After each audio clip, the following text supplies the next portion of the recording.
And we're live. Good day, Whiskey Brothers, Whiskey Sisters, and welcome to the Canadian Whisky Journey. We are honored to have you, the viewer, and our panel with us here today. My name's Dolph. I'm the founder of the Whiskey Book Club and the Canadian Whisky Journey and the International Whisky Journey, all that. And I'm your host tonight. And my job is to keep these cats in line. That's what I'm going to do. Those of you that are new to us, I'll explain a little bit what we're about. We are a group of whiskey geeks. We love to share a dram, and this seemed what we're doing right now like a really good idea because we get to do it every Saturday night. So, but why Canadian whiskey and why Canadian Whisky Journey? I was inspired by the sense of adventure. I want to go on the whiskey trail down south. I want to go to the Scotland Whiskey Trail, but Canada's got so much history, so much whiskey. We thought we're going to do a Canadian Whisky Journey. So that's what we are. It was born. Now, where we are tonight is at the Hand Distillery, which represents the 16th distillery that we focused on over the past year. Hand is the second in-person distillery that we visited as we started our new Canadian Whisky Journey this spring and summer. And we couldn't be happier to be here with the owner, Jeff. And you see Jeff, he'll put his hand up for you. There's Jeff. And General Manager Mike right there with you. So we're going to start our round table introductions, gentlemen, with our names, our other platform handles, and we're going to start with our special guests. Let's do Jeff first, and then we'll go over to Mike, and then Cheryl, and then Richard, and then back to me. Sound good? Sounds good. Oh, and tell us what's in our glasses tonight, what we should be having. Hello, everyone. I'm Jeff Stewart. My wife Karen and I own Hand Distillery. We started up about 6 years ago. We have 4 whiskeys to offer you tonight. The first is our Bar M mixed grain whiskey. The second is a Diamond S is what we call it. We've got a cattle brand theme going. And this is our single malt Scotch style whiskey. The third whiskey we'll present to you is a Rocking R 100% rye whiskey. And the last presentation tonight is a Lazy Bee bourbons. So it's a corn whiskey that we make. This is my general manager, Mike Beal. Hi, nice to meet you all tonight. My name's Mike. I'm the GM here and one of the distillers. So Jeff and I have been working together for about 6 years, as he mentioned. And welcome to the show. So let's try some whiskey. Beautiful. Welcome, gentlemen. Cheryl? Good evening, everyone. My name is Cheryl, and I go by Cheryls_1 on social media. And so happy to be joining you here tonight in one of my favorite places to hang out. And hi, my name's Kent. I go by Whiskey Ass on all platforms. We have been hanging out at this place since about, I think, the second month they were actually open in the retail. So we've kind of followed their journey for a long time now, and seen a name change or two and a couple bottle changes, and we're just, we're locked in the best room in this place again. Week number 2, we've got all this stock behind us. So we just locked the door. Nobody can get in. Don't mind us. He said he locked the door. We locked him in there. He didn't. We did. That's right, sounded better. Josh, you're up, buddy. I made it in. Yes, internet is working up north here in sort of northern Ontario, but just happy to join you guys. Really excited. I saw some amazing things. I can't imagine what you guys do your distillery. Garlic vodka. I was like, what do you use that for? Very excited. I know that wasn't mentioned in the original stream, but rum, like, what is that? Is that an infusion of bourbon and rum? It's very excited. Love to see what you guys do and how you function. And just really happy to be here. Thank you, Justin. You're at the cabin, right? I am, yes. So I do my weekends up north. Papa with you beside you tonight? No, well, he's out front. He may join later for the after dram, but you just have me here for now. My brother-in-law is sort of living there in the background. He may join us for a drink at some point, but you just got to always welcome. Thank you, sir. And Rich. Hey, how you doing tonight? I'm coming to you live from my basement in Salt Spring Island. You can find me at We Rock Whiskey on Twitter. Happy to be here. Thrilled. I've enjoyed the last round that we did a week ago, and I'm certainly looking forward to what Jeff and his wife have cooked up here from Hand. So let's bring it on. Excellent. Thank you, sir. And you know what? The show talked about the change in names. And can you see that right there? So it used to be called Big Rig. And there wasn't a second name or a third name, right? It's Big Rig, and then we went to Rig Hand. I don't think there was a difference. Yeah, we weren't even a year into our operation, and we got a letter from a lawyer saying that Big Rig name was something that we shouldn't be using, even though we had researched it and had a lawyer research it. But it turns out that there's a hockey player whose nickname is Big Rig, and he didn't like the idea that we were using it. It wasn't an Edmonton Oiler. It was somebody from down in Ottawa way, and really, we had a choice of either changing our name and fighting it. So we thought, let's fight it, and that was a bad idea because we lost. so we changed the name. It was a hard lesson to learn. It was expensive, but we think we actually like the new name better. To be honest with you, our bottle is very distinct, as you've shown there. Yeah, it's a replica of the very first drilling rig that ever found oil in Alberta. So everything is in a rig bottle, with the exception of the whiskeys, actually. And we make everything by hand. We're very dedicated to the craft of being actual craft distillers, making everything right from grain to finish. So rig hand makes a lot of sense to us. Perfect. Were you guys happy to find out that he ended up selling it off to I think it's a Montreal company that ended up buying the name? I didn't know that. Oh man! You're not supposed to make the guest salt in the wound. Quiet. I told you beforehand I was going to make you open your mouth. It was $100,000 lesson to begin with. I don't need that. Poor Jeff said he wasn't feeling so good tonight. He had the second shot, and he's a little bit down in the dumps. And Kent, being the regular whiskey ass he is, really trying to prod him at the moment. So I'll punch it in. It's all right. Jeff, Mike told me this, and you know what? I've seen the story before, and I'm going to make you repeat it again if that's all right. But could you tell me how a farmer's son, a duck carving, daytime dental technician, nighttime tattoo artist, traveling biker artist gets into this racket right here? And I believe it started with a meeting in Ohio when you and your lovely wife, Karen, were on a bike trip. So if you could tell us about that a little bit, please. It's exactly true. So as you can tell from my resume there, I have an attention span about this long. And so I lose interest in things quite easy, and I want to move on to the next project. And my wife, Karen, and I were down in Ohio with some friends, and we toured a distillery down there that one of their friends owned. And they let us ride our motorcycles right through the distillery and rev them up inside. And we took pictures in front of the still and in front of the barrels. And I thought it was the coolest thing I'd ever seen. And I thought, why in the world is nobody in Alberta doing this? I'm going to go home and start one of these things. So that's kind of how it all started. I got home and found out the reason nobody was doing it is because it was illegal. So I went online and I bought a still and got a hold of this guy and said, hey, you want to come break the law in my garage with me? Yeah. And that's how we started. We watched YouTube videos and we read books and we tried to learn as much as we could. And we thought the liquor we were making at the time was really good, but Mike can attest to you. It was not. It was terrible. Maybe it was because we were drinking beer all day when we were doing it. But when we finally decided or found out that the laws were going to change in Alberta and that we were going to do this professionally, I went off to school in Seattle to learn how to do it. We sent Mike off to school in BC to learn how to do it properly. And then I went back to that distillery in Ohio, Stillrights. They're a bourbon distillery, actually. Yeah, just outside of Fairborn, Ohio. And I did an apprenticeship with them. And that's kind of how we learned how to do this. Gave us the building blocks that we needed to get going. It by far was not a complete education, which I don't think you can ever get in this industry. Always learning. But it gave us a good head start on a lot of guys that only had been working in their garage before this.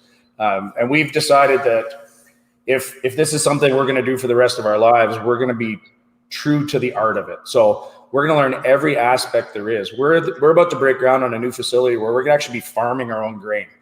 Nice. We floor malted already. We'll be floor malting our own grain. We're going to be basically, you're going to take it from the soil and put it in a glass. So we call it farm to flask is the concept that we have. Yeah. And we need to know how to do every part of it. I like the farm the flask, and you've peated your barley as well. You've dried it, you peated it. We're going to talk about that a little bit later too. Yeah. I'm going to throw a quote at you guys, and everyone that watches knows I like my quotes, and this is the only one. This is my one and only quote tonight. This is it.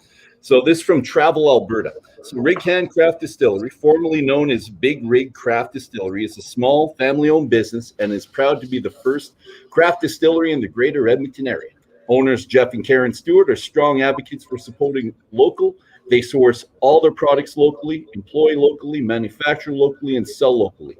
They strive to create products unique to Alberta, like Saskatoon Berry Vodka, Sugar Beet Rum, Wild Rose Gin, with botanicals they forge themselves. Their aim is to be a leader in the craft industry and foster partnerships with other local businesses while producing the highest quality spirits possible for their customers. Whew. That's a lot. That's a very good. Yeah. And awesome. To take just about everything that I think you guys are about, because I go on your social media sites and I've looked through that, and it seems like this really ticks them all. So you're gonna tell me if anything's missed, because they talked about family-owned craft distillery, advocate everything local, source locally, employed locally, manufacture. They didn't say upkeep, but in the videos in here, if you ever watch that one, you'll see the upkeep, a lot of upkeep, but it's all done locally. They sell locally, strive to create products unique to Alberta, what they said, but I'm going to change this. I'm going to say that you try to create unique products, period, not just in Alberta. They're unique wherever we go throughout Canada and otherwise. Craft partnerships, produce high quality spirits, and am I missing anything? No, there's the giving back to the community. There's that too, that you guys do. And it seems to be what you're about. And was that what you wanted at the beginning, or did this all kind of fall in line for you guys? Because you both started at the same time, right? Mike, you started right with Jeff. Yeah. Yep. Yeah. Right at the day one, the two of us. Yeah. So when this all came together and you're involving your wife in the discussion, is this what you think you're going to do? That was the vision right from the very beginning, actually. It was. We knew because craft producers are small, we can't compete with the Smirnovs or Seagrams of the world on a price point. So we have to charge a little bit more for our product. And the only way we can do that is if there's more value in that product. So there can be more value by making a better quality product, which we believe we do. There can be more value in that product by having more economic spin-off to our local community, through supporting local farmers, through creating a local employment. And there can be some further spin-off too. So we don't just do all those things you listed as well. We actually give back even further. We teach courses here.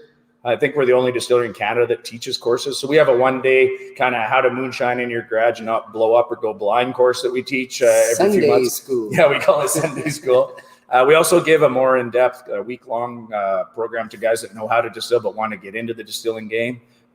We facilitate distillery equipment sales. So we're the showroom for a Canadian, U.S. company that we let guys come here and test their equipment and then buy through them. We do consulting services to help other guys get started. We actually, within our building, have incubated already one meadery, and we're incubating a brewery right now as well. So we're not just giving back to the community that's directly around us. We're trying to spread our fingers farther out and help as many people as we can and grow all craft industries. Yeah, into the industry. Yeah, it's really perfect. No, that is fantastic. And sorry, let's focus on Mike just for 1 second, because Jeff got into this and he worked with his hands. He was in dentistry and he's an artist. And like he started, I think what you were 10 or 12 when your father put you in that competition for that 12, yeah, 12 years old. Yeah.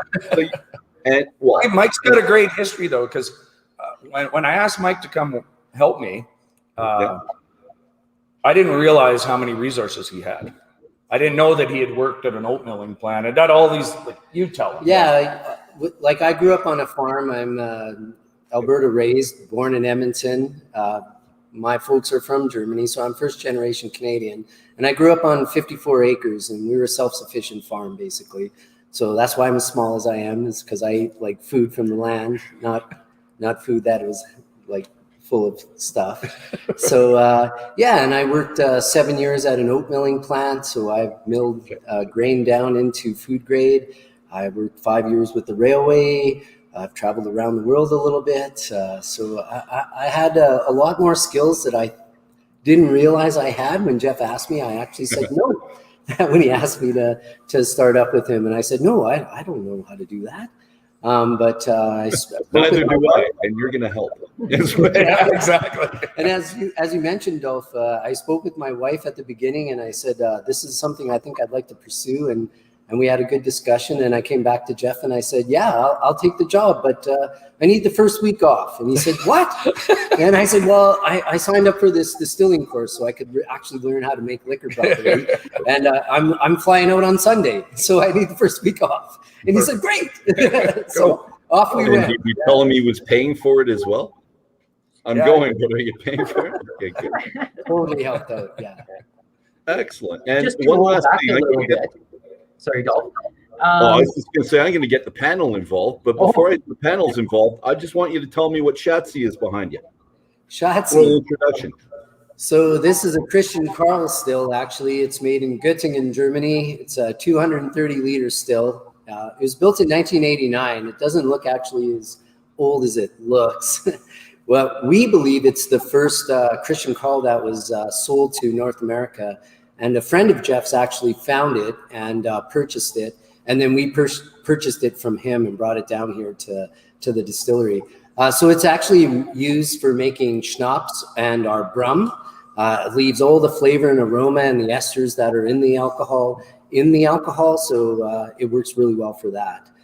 So it's our little baby, I guess. There's a superstition in the distilling industry that if you don't name your still, they won't make good alcohol. Yeah. So our big workhorse still is named Mighty Morley after my grandfather. And we have a little tiny still that we make our gin on, and that's called Jelly Bean. And this still, because it was German, I asked Mike to name it because he's German. So he picked this Schatzi name. I thought that made a lot of sense. Schatz, right? Yeah. Turns out that's not what it is. No, Schatzi is a term of endearment in German for sweetie or sweetheart. So it's my dear, my sweetheart. Oh. And I call my wife Schatzi too. So Nice.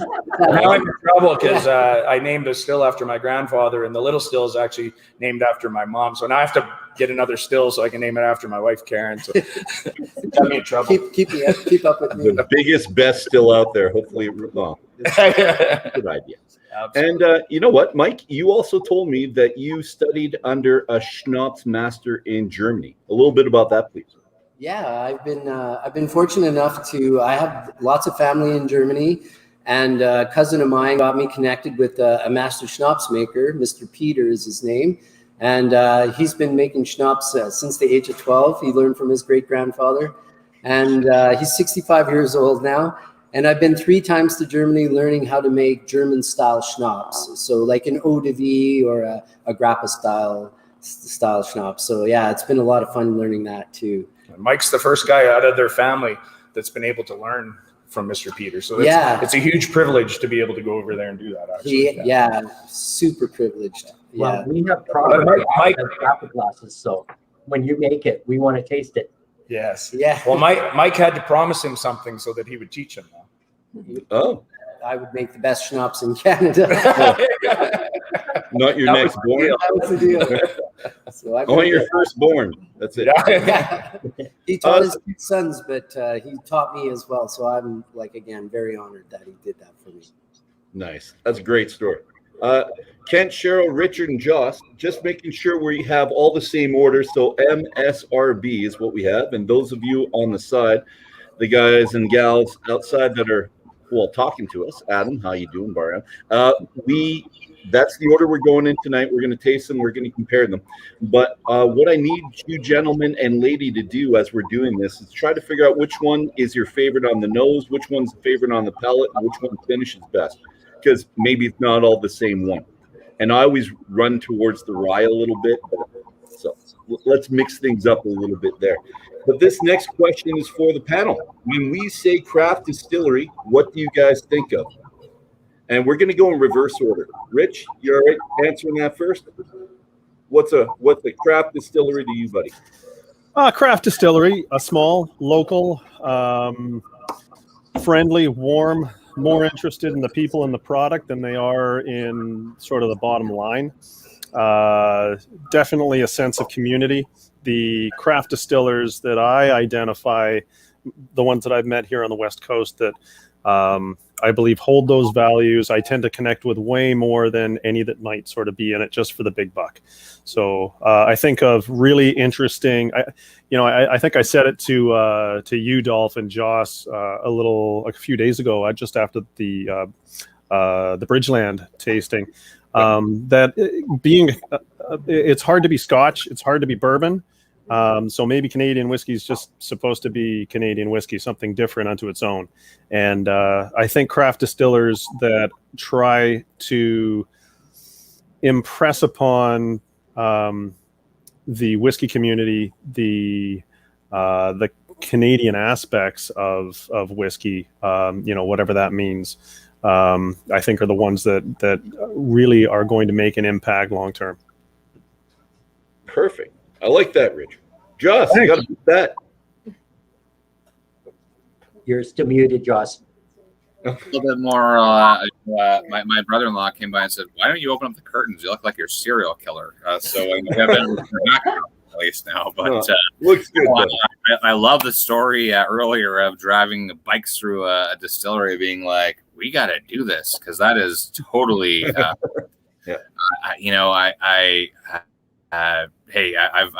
I come more from a beer background, but I just thought, one day I woke up, I was like, how do people make this? I just want to do it. And I haven't quite dabbled into the distillery side of things, but I love the ambition. I love you guys were just like, you know what, let's just do this. Like, we don't know how to do it right now, but we're going to figure it out.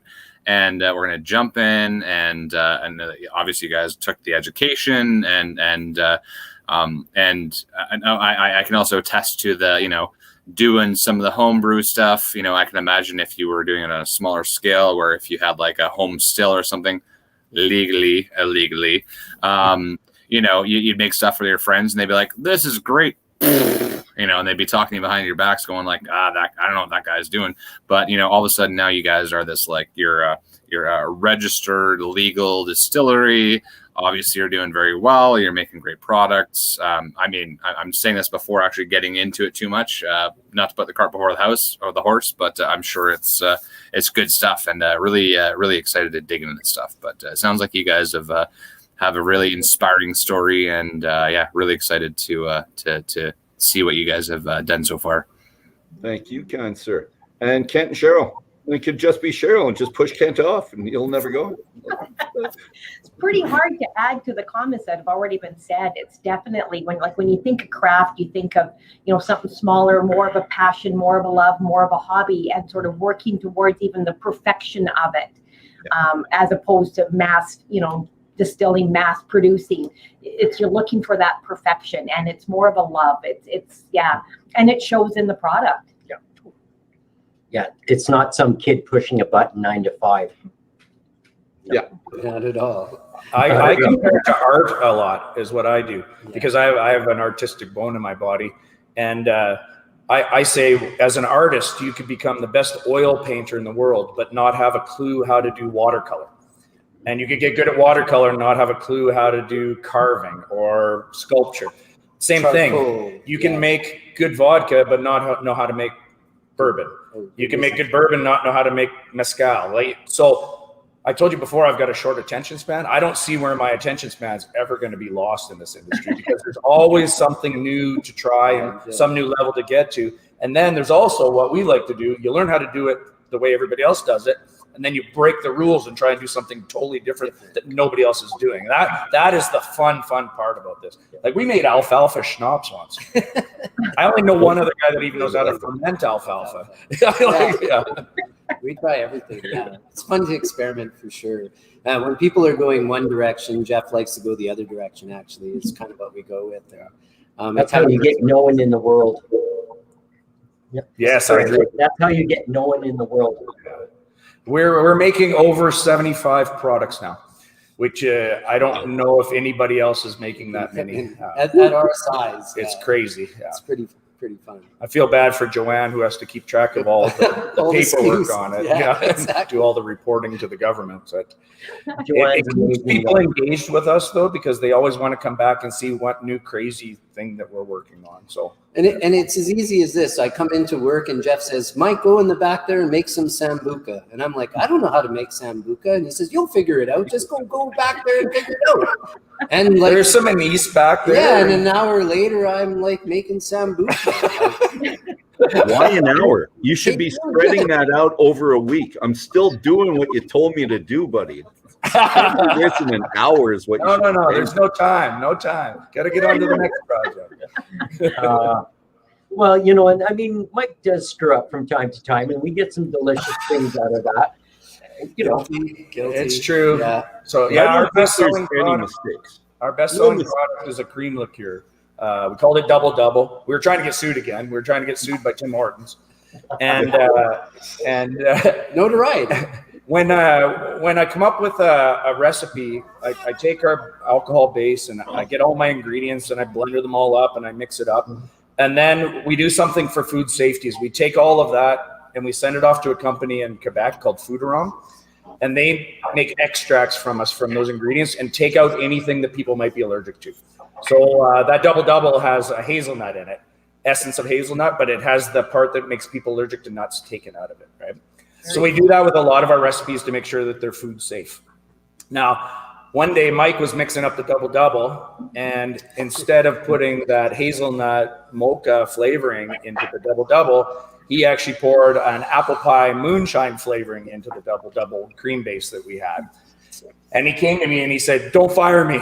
Yeah. And I would never fire him. And I said, "Why? What did you do?" And he says, "Well, I poured the wrong flavoring in." And normally the cream would all curdle immediately and turn into a giant cow patty, but it hadn't. No. yeah. And I said, "Well, how much of this did you screw up?" And he told me it was 2 totes. So in my head, I am quick math. I'm like, okay, that's $14,000 worth of cream. Yeah, I might fire you after all. I don't know. So I said, "Did it taste good?" And it did. So now we actually make it on purpose. But that's one of those happy mistakes that sometimes turn into something wonderful. Yeah. Make it work. I don't care what you do. Save the 14,000. Make it work. Yes. Yeah. Make it with love and it'll be fine. It doesn't always work, though. No. What I think is most important about craft distilling is the direct link to the community. So we've got that here. So there's lots of components, the rig hand, that's linked to the community. And I need you guys, if you can, to start with your suppliers. So when watching this video right here again, I keep putting it up, still shots in season 1, season 2. I got tons of information, by the way, on this. And thank you, because it made life really easy for me. I usually go, I start with this. I start with this book right there. And then I go online, I look at the Facebook, and I look at the posts and Instagram, but everything on one movie. And then I went on YouTube and did season 2. So it's 2 seasons. Tons of information. So yeah, we just started filming season 3 now here about a week and a half ago, actually. So we're lucky enough that Global TV airs that for us in the fall season and it airs outside of Canada on Amazon Prime. Well, we're going to get you outside of Canada then. No, that's the aim. All right. So your suppliers, if you can, because you have your fruit, your grain, your vegetables, the potatoes, the herbs, botanicals, and your peat all around Alberta. So do you want to do some shout outs to your major suppliers right now? Absolutely. Yeah. So Wayne Schneider's Farms, 2 miles from the distillery, is our main wheat supplier. Murray Canal Brothers Farms is our rye supplier. Rar Malting is one of the best malting companies in the world, and they're located in Alex, Alberta, just outside of Red Deer. That's where we get our single malt from to make our scotch. What else are we making? Bourbon. So our corn supplier and our potato supplier are Jesperson Farms, just outside of Spruce Grove. And those guys are crazy. They combine corn with us in the end of November, so that it was nuts because the type of corn that we needed wouldn't ripen enough to go through a combine by the time it was supposed to harvest. So we had to wait till it froze so we could get it off the cobs. The sound on his combine was just horrid. I can't believe nothing broke. But anyway. We're also getting molasses from the sugar beet plant down in Tabor. That's where we make our rum products from. And then Nick Lisichuk for garlic vodka. We've got Bioway Gardens on Roley View Road for raspberries. We forage our own juniper berries and our own crab apples and wild rose petals, and we do a lot of it ourselves actually too. Yeah. So I planted a whole bunch of dill today for making some dill pickle vodka.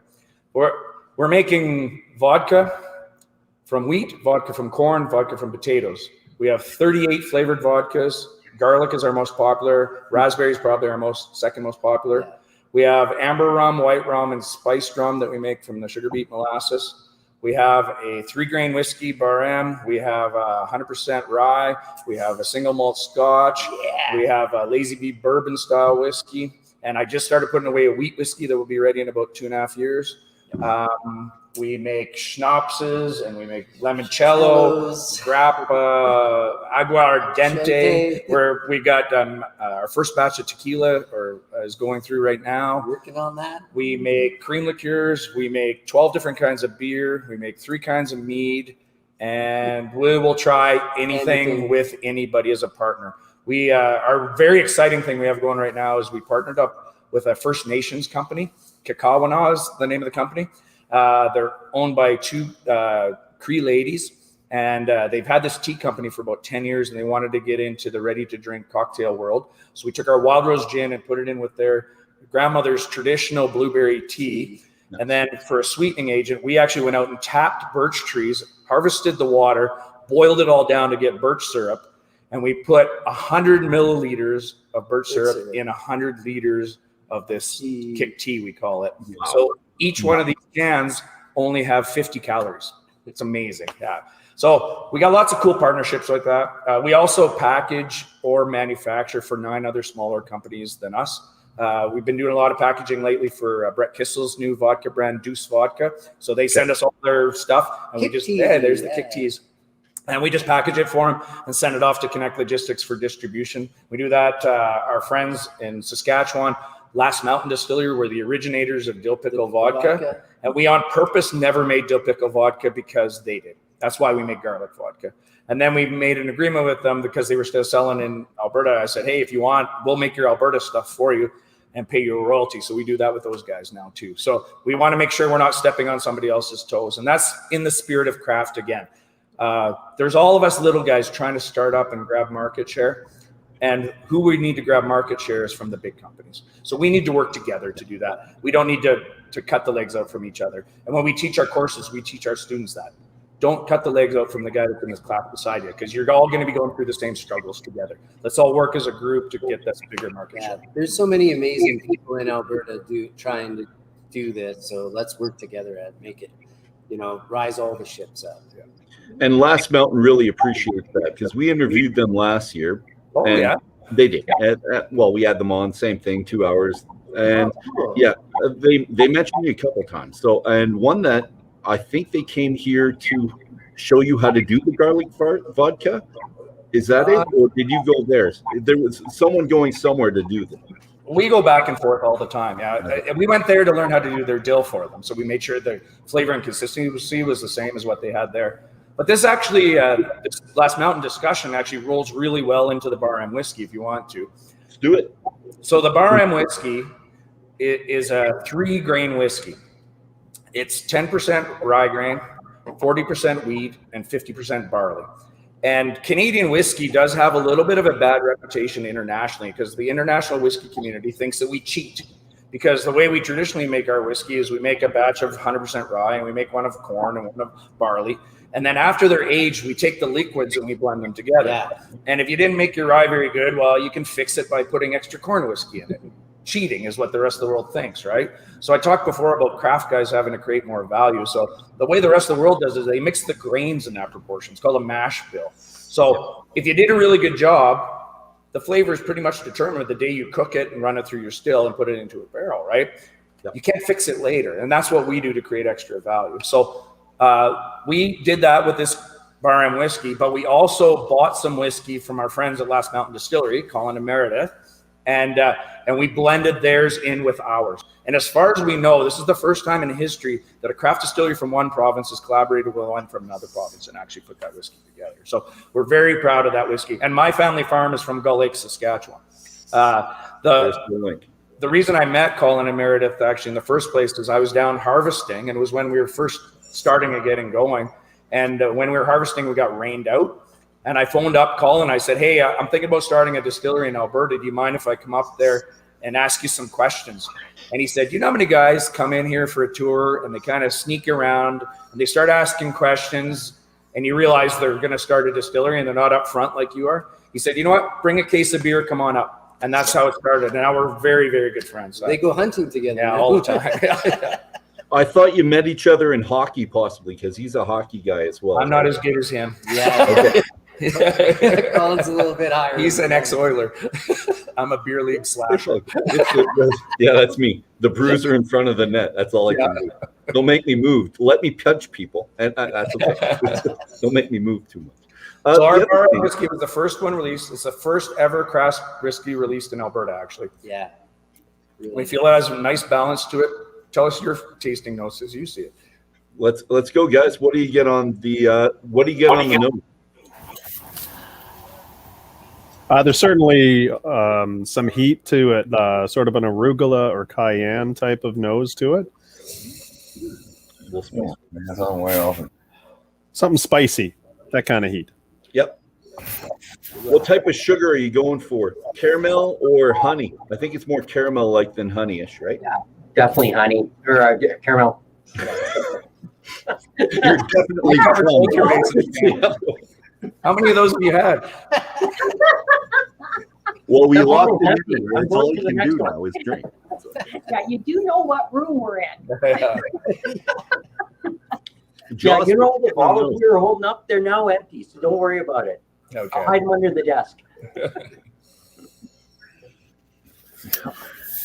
Yeah. You know, I was going to say my brother-in-law, who is actually a staunch Canadian rye drinker, and he actually typically mixes, and he's actually back here. He's on the sidelines here, you know, just like in hockey. But he's got he took a sample and he goes, I don't drink straight stuff, and he's finished his glass. So that's to say something. A compliment. Good stuff. So you guys are right. Our challenge as craft producers is to get this guy. I have a friend who's a Gibson's drinker, and it's all he's drank his entire life. We're both 50 years old, and he goes to the exact same liquor store. He walks past everything else, and he goes and gets his bottle of Gibson, and he goes and he leaves. And the challenge as a craft guy is to get that guy to take a chance, like your brother-in-law, to try something that is different and outside his normal realm. And if we can get them to try it, we usually can get them to come over. Yeah. He was saying, give them their address to send over a couple of bottles. I said, well, we'll hold on that. But hey, we do shipping anywhere in Canada, actually. Yeah. So we can do that through our online store. Yeah. Like he's listening, so he knows now. Perfect. I'm liking the mouthfeel as well. There's no what are the grains? The 3 grains in this one? 10% rye, Yeah. 40% wheat, 50% barley. Okay, so it's the wheat that's going in for me. And I was thinking maybe you guys don't do oats, do you? No. No. Not yet. Yeah, Not yet. it's very interesting that you bring that up because I think we'd like to try that. Yeah. Well, with your background, Mike, it makes sense. And the oats are fantastic with the mouthfeel too, right? So I thought this might have had a bit of that. It's nice and soft. Yeah, I definitely like the wheat on this. That's where a lot of the sweetness is pulling from. I think so too, yeah. A little bit of spicy from the rye. I think the nose you were getting, Richard, was probably from the rye. Yeah. Okay. It's got that heat to it. There's something on the nose, and I can't quite pick it out, but my best terminology would be fuzzy. Well, Richard hit something that was herbal, and I'm still looking for something herbal, I think, from that. So this whiskey has been through actually. I was just going to say. Yeah, it's been through multiple barrels. 4 different barrels in the time that age. That's about a 3.5-year-old that you're drinking right there. So we started it off in used 10-gallon wheat whiskey barrels from Last Mountain, actually. We aged in there for about 8 months. And the smaller barrel kind of accelerates the aging process a bit. So about 8 months in there, when it comes out, it'll kind of look and taste like it's about 3-year-old when it comes out of there. Then we move into a 25-gallon. Yeah, a used Ohio bourbon barrel from the place that I did my apprenticeship. Yeah. And we were in there for 9 months. Then when you used Kentucky bourbon barrel, regular size 53-gallon for a year and a half, and then everything gets finished in a sherry cask, actually. So maybe a little bit of sweetness and herbalness from there. I don't know. So complex flavors overlapping each other from each barrel. It's kind of I fun. feel like I'm getting picked on the side here. Yeah, I like it. I'm reading that. I wish I could respond to all these little comments that come up here. They're pretty good. Well, you've got your thing. You can type all you want to, but you have more power. I love that you guys are brave enough to use wheat. I know it doesn't seem like a big thing, down south. They love their wheated bourbons, but I feel like up north here, there's a real kind of everyone's very much rye or barley or like corn positive, and wheat's kind of like the last thing that you might step into, because there's definitely I gotta say, like, a lot of the I'll say the big distillers are kind of like, oh well, wheat doesn't really impart much flavor to the whiskey, but I am really liking this. I'm glad you guys stepped up to the plate to experiment with that. So that's fantastic. You guys have done a great job. One of the nicest things about wheat is it's actually one of the easiest grains to work with when it comes to mashing and pumping from one vessel to the other. The hardest grain to work with is rye. It's a nightmare to work with. There's some enzymes within a rye grain that when you cook a mash, if you don't do it properly, it'll turn to a giant loaf of bread, basically. Yeah. So, and I know guys that have done it, and it's harder than a loaf of bread. Like, you're in there with a hammer and chisel getting this stuff out of here. It's a very thick, heavy, viscous mash that's not easy to work with. So when we teach students, we always tell them to start with wheat because it's the easiest thing to work with, and to do rye is the very last thing. So if you were starting out new in distilling and rye was the first thing you tried to make, you might just give up on it after you did one batch. Yeah. So when was the last time you guys blew up your still with rye? What's that? We did ours with Eau Claire, and we talked to them, and the head distiller there, and she said she's never doing a rye again ever. There you go. Exactly. They didn't use anything. They said it's the last one, and I liked it a lot. I think our friends at Park Distillery were they had a bad experience with rye. You'll have to go visit them. They're great guys. Yeah. My question leading into that is, when was the last time you blew up your still from rye? Well, we've never blown it up. Now, we have boiled over the pot, and everybody that's worked here has definitely done that. The mash tun, yeah. And if you don't watch it well, like, we've hit the roof with mash, and our ceiling's 22 feet high in here. So, yeah, the problem is multitasking. My wife tells me all the time, men are not very good at multitasking, but we try it. We do our best. We have very different personalities. Mike likes to do one thing and just stick on that one task and get it done right. I like to do 20 things at once and get a lot of stuff done, but maybe it's not all done right all the time. A lot gets done. And that's what makes us a good team. Yeah. Josh, is this your brother-in-law? This is my brother. This is Mike. He's the rye specialist. That's right. Yeah, I'm the connoisseur. I'm glad you like that glass that you had outside there. He's going to guide me through the mixturing part, because that's where I lack. But he knows what he's talking about. He was actually pretty excited about the garlic vodka, because he's also he makes me the Caesars in the morning when after a night like tonight, and fixes the next day. So that's right. I'm the hair of the dog. I'm the hair of the dog. So yeah. So are those mixed ones going in the after dram, Dolph? Is that right? Oh, they are. Yeah, we're doing them. Well, I'm not doing them. You've got people here doing it for us, and they're excited. I'm happy. So, and you know what? If you want to buy a bottle, anything that I think you want to purchase online over $100, you have free shipping right now. Is that free shipping anywhere in Canada? Yeah. Just go to our website, reconnaissance.com, and there's a click there, shop, online store that Mike set up. So that's another thing about craft is we do it all ourselves. Like Dolph, the room you're sitting in, we did all that ourselves. We built all the bar. We ripped down granaries to get barn board and did all that. And Mike's background also has a bunch of computer stuff to it. So he's the one that does all of our website stuff and does the online store and that sort of thing. He also does all the graphics for all of our labels. We do custom labeling for companies too. So we do quite a bit of that at Christmas time, actually. I don't know too many other companies that are doing that. Josh is drinking off camera. I see it there. Yeah. That's all right. That's what we're doing on Saturday night. That's the whole reason. It is a Saturday night, is it not? Got to keep it professional. Gentlemen, I'm going to go back to Richard right before we go to the rye. So I'd like to go to the rye as well. But Richard, did you figure out the note on the nose? Because it's kind of driving me nuts. It's I'm picking up sort of and again, we were mentioning herbaceous stuff. I'm thinking sort of an oregano or a sage type note. And funny enough, is vegetal. That's something. Okay. And funny enough, because I did cheat again because of all of the generous samples that you guys sent over.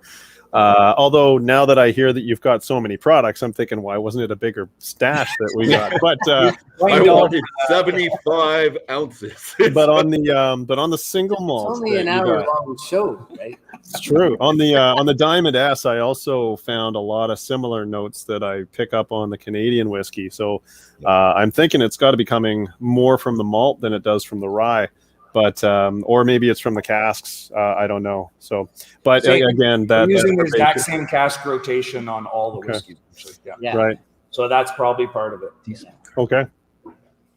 And so I think we are onto the Diamond S. Is that correct? Yes. No. I was going rye. Just because rye. Okay. I love rye. But we should go to the Diamond S. The only problem is, I think there was some garlic vodka in this one before, because when I tried this at home, there was no garlic scent to the Diamond S. So that glass. And the Diamond S right now there is should be no garlic. Absolutely not. So you guys, I'm out of this conversation. So the rest of you talk about, actually, Mike and Jeff, talk about the Diamond S, and you guys taste it, and maybe a comparison too. See what you think. So these cattle brands that we're using have ulterior meanings as well. So for the Bar M whiskey, not only does that stand for mixed grain whiskey with an M, that's my grandfather Morley's cattle brand from our farm. The Diamond S, my last name is Stewart. So Stewart S, Scotch S. So there's a reason behind these brands. So this Diamond S is made from 100% malted barley from Rar Malting. And Rar Malting, like I said before, is located in Alex, Alberta.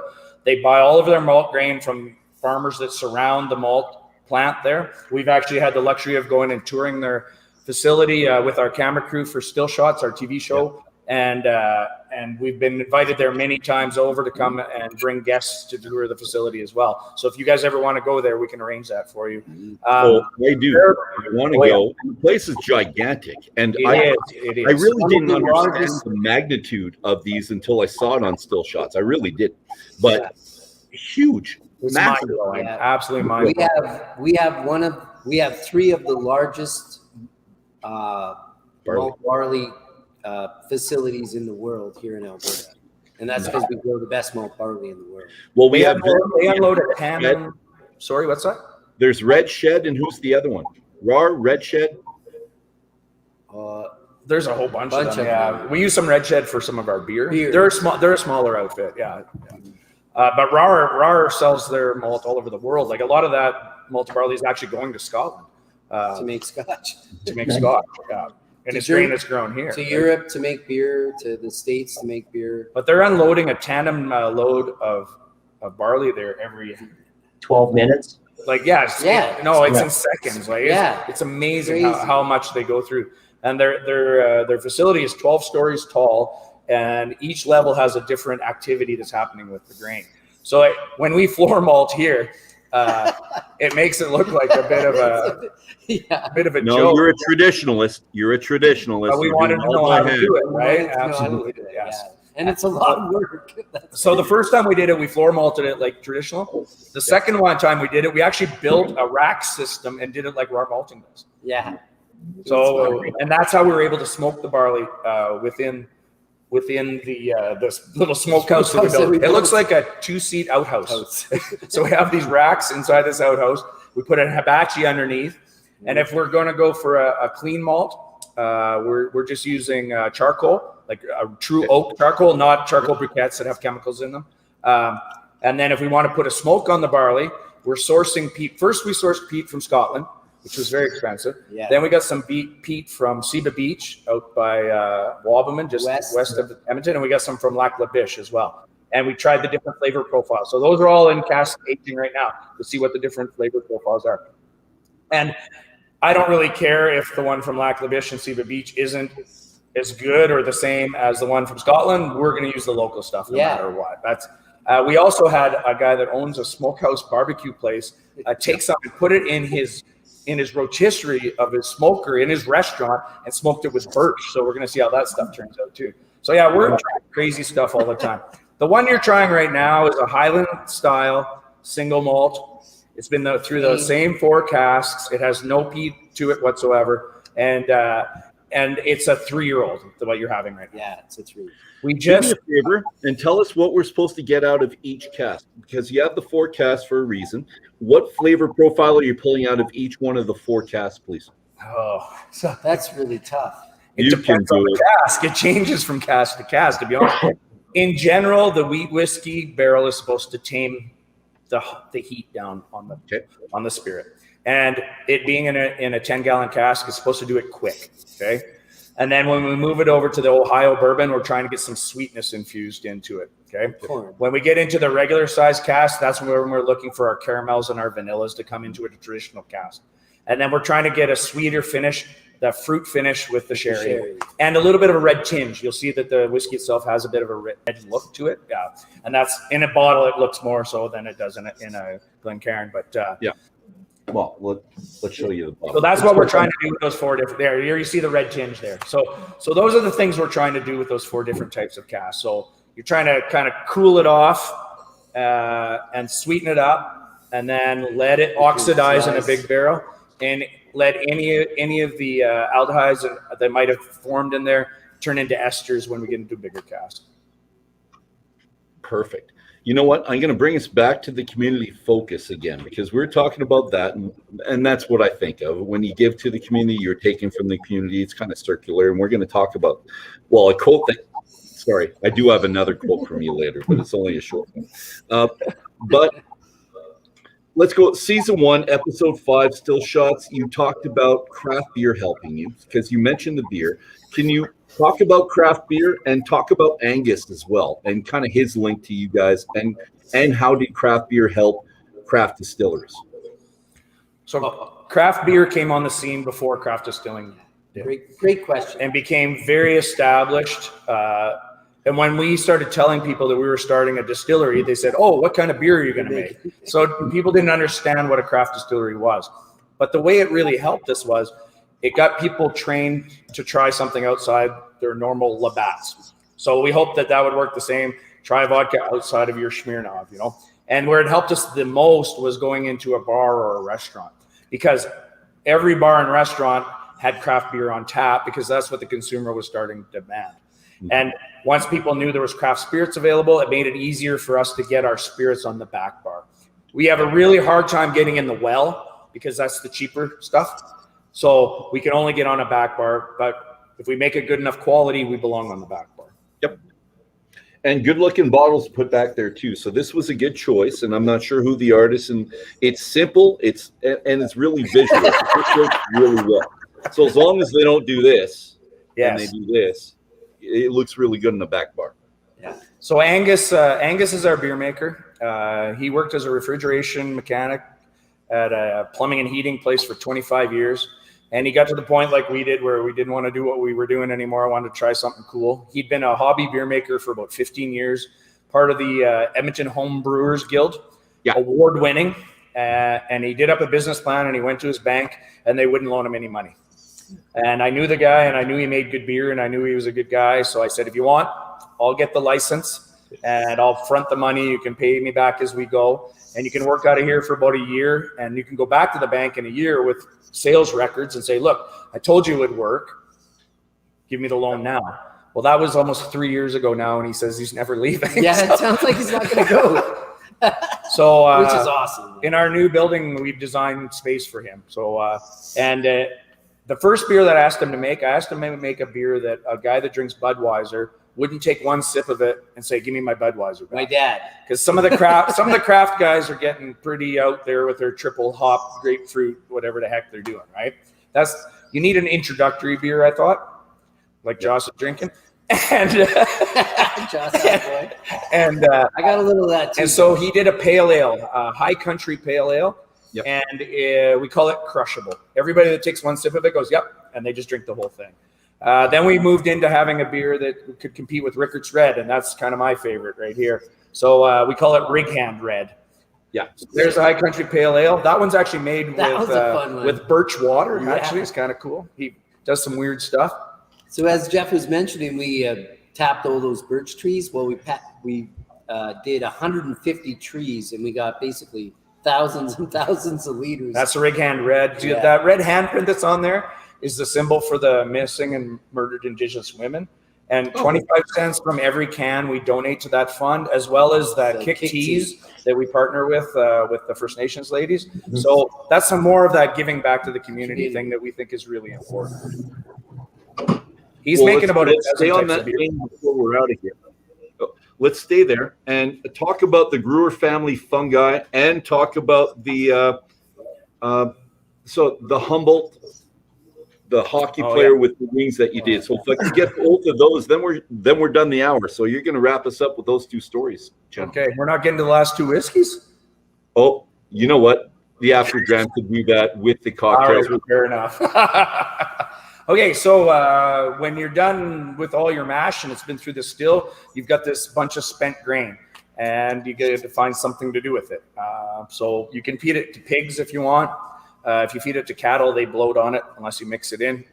We had a young couple that were starting up a mushroom farm about a block from us, actually, and they were looking for something to feed their mushrooms. So Gruger Family Fungi is the name of the company. They come over and pick up our spent grain, and they create some amazing cooking mushrooms. So they're a craft outfit, you know, a young couple that kind of are self-taught like we are, and it ended up being a pretty good feed for them, actually. And when people come and tour our facility, we tell the story about making sure we don't have any waste, that it goes to somebody else, and that they should go tour their facility as well. A couple of the other things that we use as input products are waste products that, so the potatoes that we're using, they're waste potatoes from the Little Potato Company, the little guys like that, yeah. And if they have The blue ones. yeah. And so we get them by the tandem dump truck load instead of them going to a landfill or something like that, which is nice. They're clean. We were making some schnapps. We had a deal going with one of the local grocery stores that the day they picked the fruit off the shelf, instead of putting it into a dumpster, I would run over there and pick it up. And Mike would end up washing them and getting them all done up and juicing them to make schnapps. But in 1 week from one grocery store alone, I was getting a heaping half-ton load of fruit. So you could have an entire business just based on going around to grocery stores, picking up fruit and making schnapps in Alberta very easily. Yeah. So we think that's an important message to tell the people that are buying our spirits, that we're very conscious about environmentalism. You know, we go through a lot of water here. We capture 95% of our wastewater and reuse it, which is, I think, very significant. If we're done with the products like our garlic that's been soaking in the garlic vodka for 10 days, when we take it out of there, instead of throwing it away, we take it to a local restaurant and they take it and turn it into garlic aioli. The raspberries, when we're done with them, we take them to a different restaurant and we give it to those guys and they make a compote to use on their dessert. So we're making sure we're not wasting anything. And I think that's fantastic, really. And we keep talking about the community and how everyone shares and puts together. And we are going to talk about the circular community in a second, everyone giving and taking from it. But I'm going to get the panel 1 last minute. We only have 2 minutes, but I've tried the first 3. So I'm Circle M and S on the rug. Do we have a favorite on the nose of those 3 panels? I'm going to say the first one for nose. I agree with you yeah. And that's this one right here on the nose. But I want to hear from Joss and Rich. Do you guys have the same pick for the nose? I'll defer to Rich first if he wants to fire up. Yeah, sure. I'm actually, I tend to drink a lot of single malts and nose a lot of single malts. And, again, this one doesn't remind me of the same things that most single malts do. Where the rye that I'm smelling has got some really lovely floral notes in there, along with a little bit of that spice. And so, just in terms of, I guess I'm not really comparing it to against each other, but in terms of what my expectations are, I think the rye is the one that, for me, nose is the best, which is odd because I'm not usually a rye guy. I found the nose on the rye to be kind of subtle and a little bit softer than I like. I like a little bit of harsh rye. I do personally.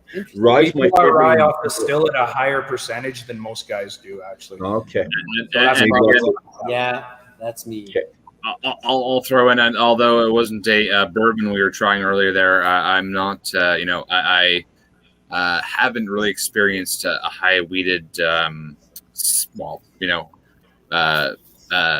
whiskey other than a high rye, high wheat bourbon. And the first one, just loved it. That was fantastic. But They're both, lovely. yeah, they're both lovely expressions. I mean, especially like you put in the age statement, and you guys are clearly doing something right there. So very much enjoying those. So smooth. Thank you so much. And Kent and Cheryl, I'm going to put you on the spot. Tell me about the Diamond S. What you like about the Diamond S? Because I know you have it. So Yeah, it's really good. Actually, I find it like smooth and soft and fruity, and it's just so approachable. Definitely one of my favorites for sure. It just fits my palate perfectly. I would say the Diamond S, I would feed to somebody that's really not into a whiskey. It's so full body, but it's so approachable that I would have no issues starting somebody out on that. all right, that's your gateway drug for all right, done. We just bottled our first 5-year cask of single malt this past month. Nice. So good. We're finally getting into a little bit more aged product now, which is nice. That's Nice. awesome. Gentlemen, let's just stick with you. Last comments from you two before we sign off. Well, Thank you for watching Yes. and hanging out with us today. and I hope you understand, your viewers understand what craft is all about. The 3 principles of sourcing locally, employing locally, and selling locally, creating a circular economy that benefits the community forever. We call it conscientious consumerism when somebody decides to buy a product like that. They understand that the money is staying in their community and benefiting their community. The opposite of the Walmart model of business. Yeah. And it doesn't matter if it's a bottle of our single malt or a bottle of Angus's beer, or there's a lady down the road in Beaumont that's an alpaca farm. She shears her alpacas, rolls wool and knits sweaters and sells them at the farmer's market. It's about local, high quality, sustainable product. And that's the entire premise that craft is built on. So we are trying to build something here that I can pass down to my grandkids. And I believe if we build it on that foundation, that's going to happen. Thank you. Well, Whiskey Brothers, Whiskey Sisters, that's the 16th edition of the Canadian Whisky Journey.